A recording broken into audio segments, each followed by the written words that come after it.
El experimento de Millikan.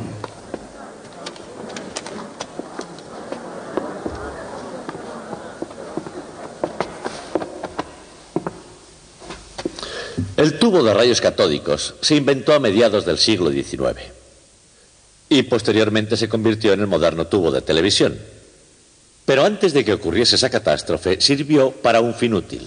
Me gustaría hablarles de ello. He aquí un tubo de rayos catódicos particularmente simple, que consiste en un tubo de cristal al vacío con dos electrodos en su interior. Y voy a establecer una diferencia de potencial de 20.000 voltios entre los dos electrodos. Pero primero apagaré la luz para que puedan ver lo que sucede. Muy bien. Lo que ustedes ven que sucede es que el interior se pone incandescente. Además, esta cruz de malta proyecta una sombra en el fondo. La cruz de malta es el electrodo positivo. Y deseo que ustedes se den cuenta de algo más. Yo puedo fácilmente mover la sombra moviendo simplemente una barra magnética. Así. ¿De acuerdo? Al principio todo el mundo pensó que esa incandescencia era un haz de partículas cargadas de electricidad, ya que se desviaba con mucha facilidad con un imán corriente. Pero para probar que eso era verdad, habría que desviarlo igualmente con un campo eléctrico, lo cual por alguna extraña razón no se conseguía. Entonces surgió un gran físico llamado J.J. Thomson.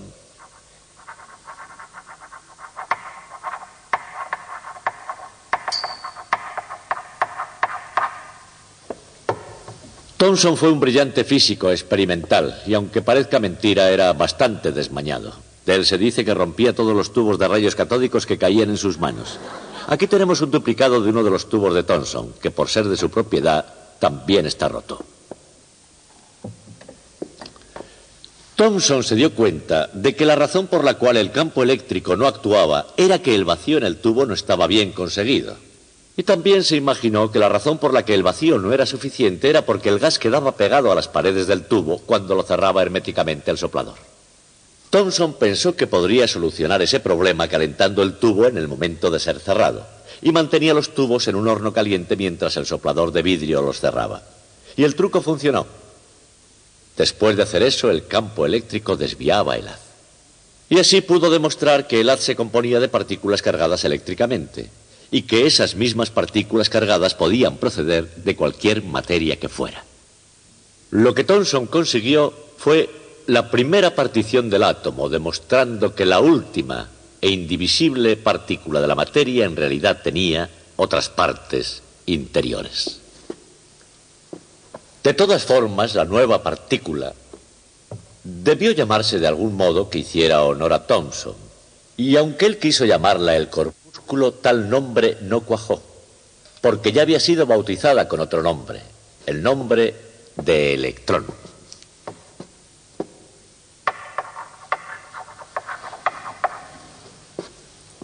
Así fue como J.J. Thomson partió el átomo y descubrió el electrón, tostando tubos. El nuevo nombre de electrón dio origen a una tradición en física, llamar a las cosas con unidades individuales, con nombres terminados en on. Así, por ejemplo, la unidad individual de la luz se llama fotón, la del sonido se llamaría fonón, de la materia es un protón y tenemos neutrones, etc. De hecho, los sociólogos han descubierto recientemente que incluso las poblaciones humanas tienen unidades individuales, en inglés, person.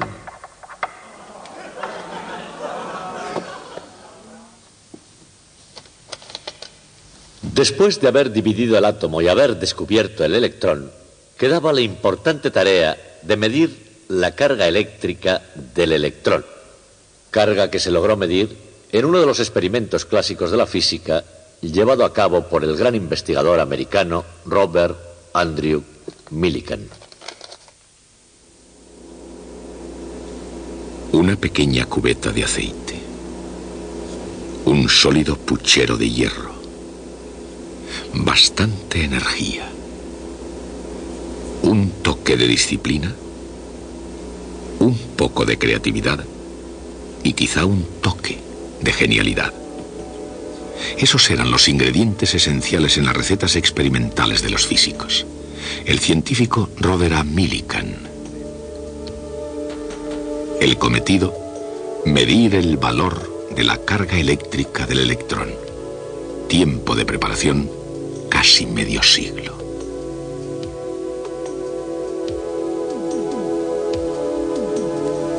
Año 1868. Fue el año en que una nación joven, todavía insegura después de la guerra civil, se reunificó interiormente con el ferrocarril transcontinental. Ese mismo año nació Robert A. Millikan, hijo de un predicador de Iowa. Se encaminó a través de las llanuras a Ohio para estudiar lenguas clásicas en el Oberlin College. Más tarde, al no haber allí vacante de latín ni de historia de la antigua Grecia, se hizo instructor de física elemental y demostró ser toda una promesa. La Universidad de Columbia le premió con una beca en física que un año después perdió, y esa falta de ayuda le hizo poner en duda, pero no renunciar, a su habilidad como científico. Se volvió al Medio Oeste, donde estudió bajo la dirección de Albert A. Michelson en la Universidad de Chicago. Michelson recibió el premio Nobel por desarrollar un extraordinario instrumento para medir distancias mediante interferencias de ondas luminosas. Millikan quería recibir algo más que una sesión de verano en Chicago. Él quería iniciar su carrera de física allí, y con el fin de prepararse mejor, visitó unas cuantas legendarias universidades y laboratorios del viejo continente.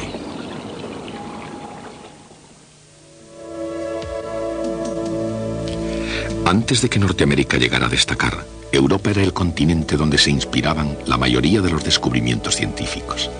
Antes de la Primera Guerra Mundial, la inspiración de Millikan ya se había moldeado no solo a las grandes sombras de Newton y Galileo, Kepler y Copérnico, sino también por el hecho de que él podía codearse con los grandes colosos de su tiempo. El inglés William Ramsay, que descubrió el helio, el neón, el xenón y el kriptón. El alemán Wilhelm Röntgen, descubridor de los rayos X. Guillermo Marconi y Karl Braun, que desarrollaron la telegrafía sin hilos. Como Leibniz y Newton con el cálculo, hicieron sus descubrimientos al mismo tiempo, pero ciertamente no trabajando juntos. Albert Einstein, Max Planck y Johannes Stark trabajaron intensamente en Alemania, pero la mayor y más directa influencia que Millikan recibió parece ser que fue de los ingleses J.J. Thomson y su discípulo H.A. Wilson de los laboratorios Cavendish. El electrón, los rayos X y la radiación. Tales descubrimientos convertían a la física en una excitante frontera, y Millikan estaba ansioso de cruzar su umbral. Todavía Millikan no era más que una persona cuidadosa en su trabajo. Tendría que pasar una década antes de que su nombre se diera a conocer en el mundo de la ciencia. Se encontraba en la Universidad de Chicago. Por aquella misma época, Marie Curie había recibido el Premio Nobel de Química y ya tenía otro de Física. Millikan comenzó a medir la carga eléctrica de un electrón. Los fundamentos ya habían sido establecidos por Thomson, que recibió el Premio Nobel en 1906 por sus investigaciones sobre cómo conducían los gases la electricidad. Este brillante caballero inglés había descubierto el electrón e inventado el método de la niebla para medir su carga. Esta cámara se había inventado para estudiar las nubes de la atmósfera, pero en manos de Thomson y de su colega H.A. Wilson sirvió para algo más que para su primitivo objetivo. Una súbita expansión de aire saturado con vapor de agua forma nubes. Si hay partículas de polvo en las que condensarse, ese vapor sobresaturado también se condensaría sobre iones, que son partículas cargadas de electricidad creadas por un tubo de rayos X. Cada gota de agua tendría la carga eléctrica de un electrón. Y siendo esto así, Thomson y Wilson consiguieron determinar la carga media en una gotita. El método de la cámara de niebla era muy difícil. Los experimentos que se requerían para medir la velocidad de caída de la nube en un campo eléctrico se veían sujetos a innumerables incertidumbres. No obstante, lograron finalmente una estimación de la carga del electrón que era correcta en su orden de magnitud. Para un hombre como Millikan, aquello era una puerta abierta para su particular talento. Medidas precisas de las magnitudes físicas más fundamentales.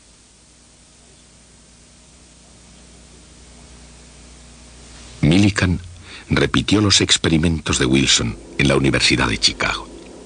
Para ionizar la nube gaseosa en la cámara, utilizó primero rayos X y después pequeñas cantidades de radio.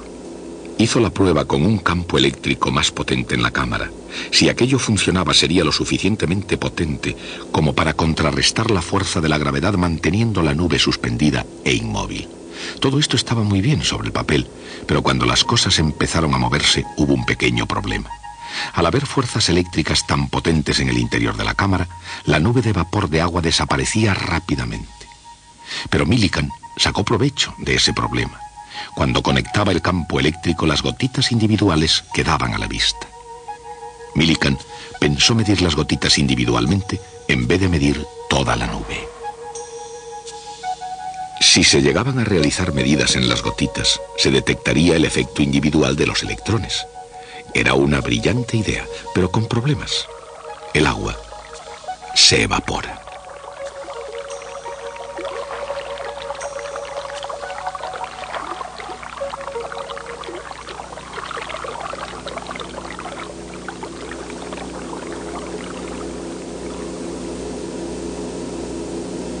Millikan pensó, y en vez de gotas de agua, ¿por qué no utilizar gotas de aceite? El aceite, al contrario que el agua, no se evapora. En 1907, en la Universidad de Chicago, se empezó a poner cada cosa en su sitio. Con un aparato que producía una niebla de aceite, Millikan confiaba cada vez más en que se podría medir con exactitud la carga eléctrica de un electrón.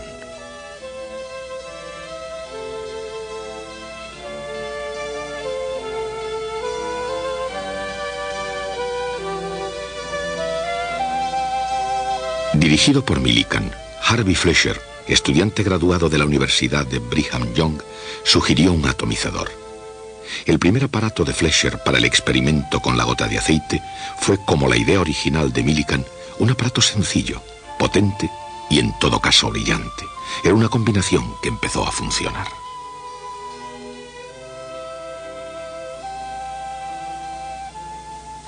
La esencia del experimento era aplicar un campo eléctrico a una gota de aceite cargada de electricidad cayendo a través del aire y después analizar el resultado utilizando la poderosa ecuación de Newton.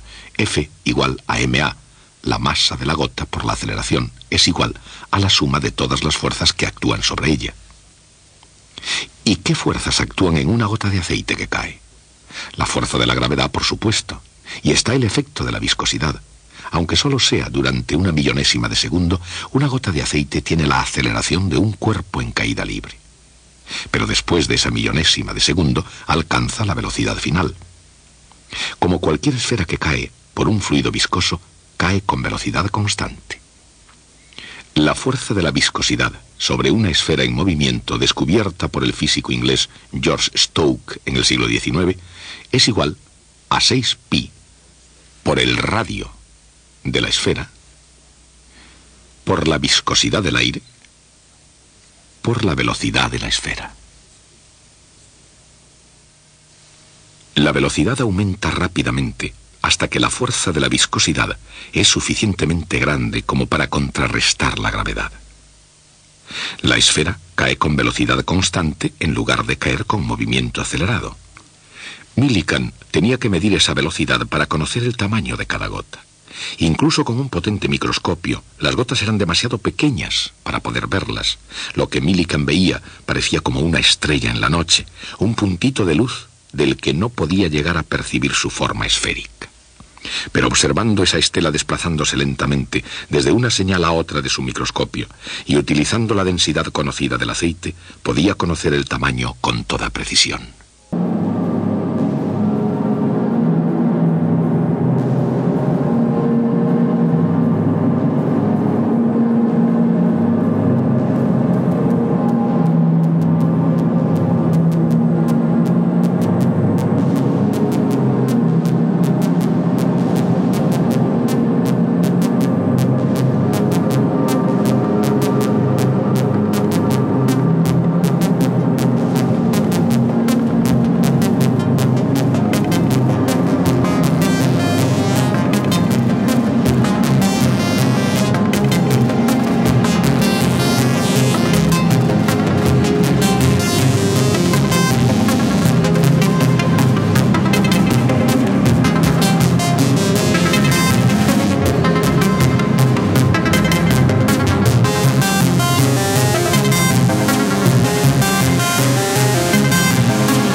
pesada olla de hierro que albergara y protegiera las placas paralelas entre las que se movería la gota de aceite. El aire era filtrado por entre lana de vidrio antes de entrar en el atomizador, diseñado para producir la más fina niebla de gotitas de aceite dentro de la cámara. Incluso se filtraba la luz que había de iluminar las gotitas. Una solución de sulfato de cobre y un tubo de agua de 1 metro de largo quitaría el excesivo calor de la luz.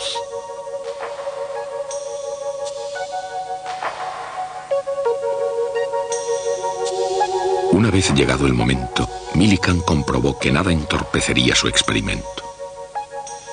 Cronómetro en mano, observaba por el microscopio hora tras hora el interior de la cámara. En lo más profundo de la cámara, él vería una única gotita de aceite cargada eléctricamente y brillando incandescente como una estrella. Por la influencia de la gravedad y de la viscosidad, la gotita caería. Hacia abajo, por el interior, el puntito brillante caería hasta llegar a la señal superior. Millikan pondría en marcha su cronómetro. La gotita continuaría cayendo hasta alcanzar la señal inferior. Millikan anotaría el tiempo que habría tardado cada gotita en la caída. Después, conectaría el campo eléctrico, convirtiendo así la gotita de aceite en una estrella ascendente. Al llegar a la señal inferior, pondría de nuevo en marcha su cronómetro hasta que la gota en ascenso cruzara la señal superior. Una y otra vez, Millikan iba apuntando el tiempo que una gota necesitaba para ascender y para caer. A veces observando una simple gotita durante horas y horas, iba tomando, registrando y analizando cientos de medidas para dar la medida más precisa hasta el momento de la unidad fundamental de carga eléctrica. La medida publicada finalmente por Millikan fue 4.77 por 10 elevado a menos 10 unidades electrostáticas.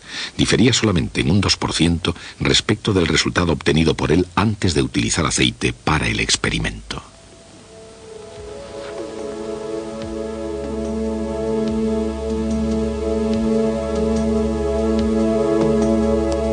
Los puntos fuertes de Robert Millikan eran la precisión, una especial habilidad para detectar y eliminar cualquier error, y con una extraordinaria diligencia y creatividad mejorar las herramientas que ya existían. En públicas declaraciones, y hubo muchas cuando él se había convertido en un hombre de estado de la comunidad académica, Millikan encomiaba siempre que podía el método científico. La responsabilidad del científico era hacer medidas sin predisposición y dejar que la naturaleza dictara las respuestas.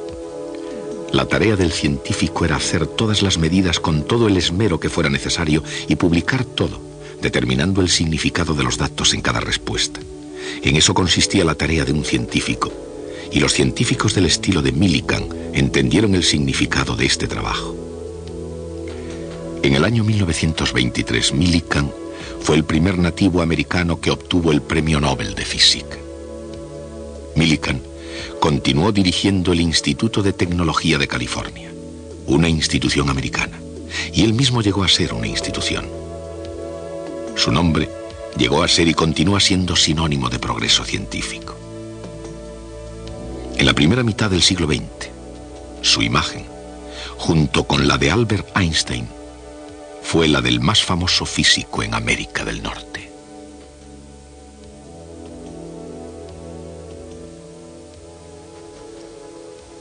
Me gustaría también mostrarles cómo fue más o menos ese experimento. Hay algo en lo que quiero que se fijen ustedes en particular, en esa lata. Si les parece familiar es porque es la misma que tenemos aquí, en el extremo de la mesa. La misma en la que Millikan realizó su experimento. Y sigue funcionando después de tantos años. Y ahora quisiera mostrarles algo verdaderamente extraordinario. Cuando Millikan hizo este experimento, reunió todos sus resultados para que mediante su publicación en una revista científica todo el mundo pudiera verlo. Pero antes de hacerlo, Millikan necesitaba un lugar para escribir los resultados de su experimento a medida que lo realizaba en su laboratorio. Se trata de un libro de notas. No pensaba que otra persona leyera aquellas anotaciones. Escribía solamente para él.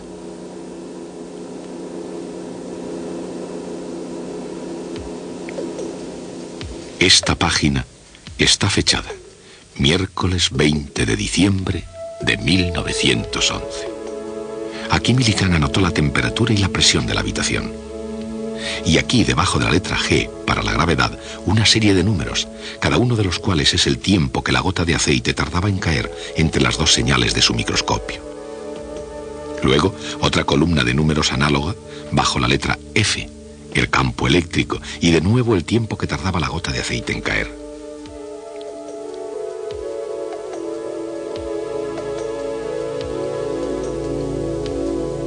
A partir de esos tiempos, calculó las velocidades v1, v2, v3, etc. Y utilizando esas velocidades halla el logaritmo de v1 más v2, y así puede sumarlo a 1/2 del logaritmo de v1. Y aquí finalmente Millikan alcanza su resultado. Y entonces escribe, este es casi exactamente correcto. Pero, ¿cómo puede decir eso? Se supone que está midiendo una constante fundamental de la naturaleza cuyo valor él no conoce por adelantado. ¿Por qué dice, este es correcto? En otra página escribe, belleza. Y en otra, belleza, publicar.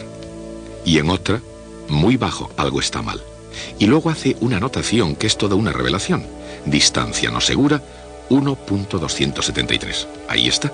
Cuando obtiene un resultado que no le satisface, no lo desecha, porque eso sería un fraude.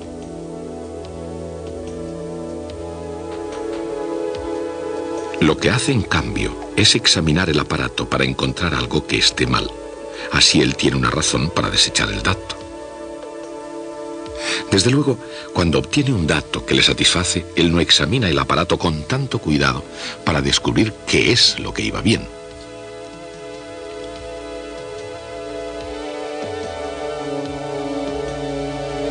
Es obvio que eso crea un poderoso sesgo en su método para obtener el resultado que desea.